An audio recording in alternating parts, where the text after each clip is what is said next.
Assalamu alaikum, bonjour à tous, c'est ODC et je suis ravi de vous retrouver. Dei Verbum, ça vous dit quelque chose? Le Dei Verbum est une des 4 constitutions votées et promulguées le 18 novembre 1965 par le pape Paul VI suite au deuxième concile œcuménique du Vatican que l'on appelle communément Vatican II. Ce texte comporte 6 chapitres, dont un qui va probablement surprendre les musulmans et étonner beaucoup de chrétiens, en particulier les catholiques.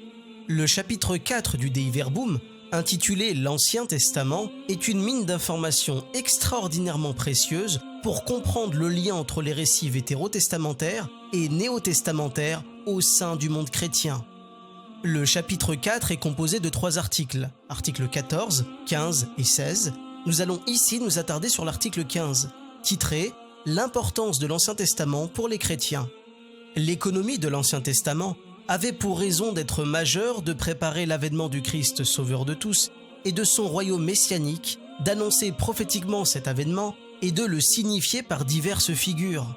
Compte tenu de la situation humaine qui précède le salut instauré par le Christ, les livres de l'Ancien Testament permettent à tous de connaître qui est Dieu et qui est l'homme, non moins que la manière dont Dieu, dans sa justice et sa miséricorde, agit envers les hommes. Ces livres, bien qu'ils contiennent de l'imparfait et du caduc, sont pourtant les témoins d'une véritable pédagogie divine.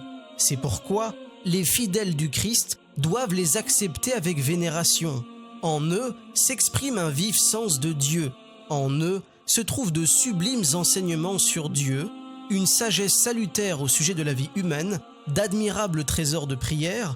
En eux, enfin, se tient caché le mystère de notre salut.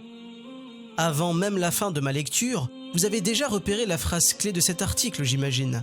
Le Vatican avoue lui-même, depuis plus de 50 ans et de façon officielle, que la Bible comporte de l'imparfait. Étonnant, quand on sait que les pères de l'Église, pendant de nombreux siècles, martelaient avec force que les Saintes Écritures ne pouvaient comporter d'erreurs ou être remises en cause. L'article 16, quant à lui, stipule clairement que l'Ancien et le Nouveau Testament vont de pair. En d'autres mots, ils forment une unité.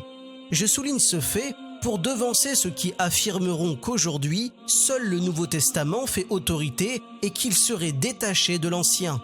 Je finirai cette vidéo par une question simple. Comment se fier à un texte imparfaitement révélé et inspiré par Dieu alors qu'il est censé être un guide pour le salut de l'humanité? Voilà, c'est tout pour ce premier épisode d'LSV. Merci beaucoup pour votre attention. Si cette vidéo vous a été profitable, n'hésitez pas à la partager. Assalamu alaikum wa rahmatullahi wa barakatuh.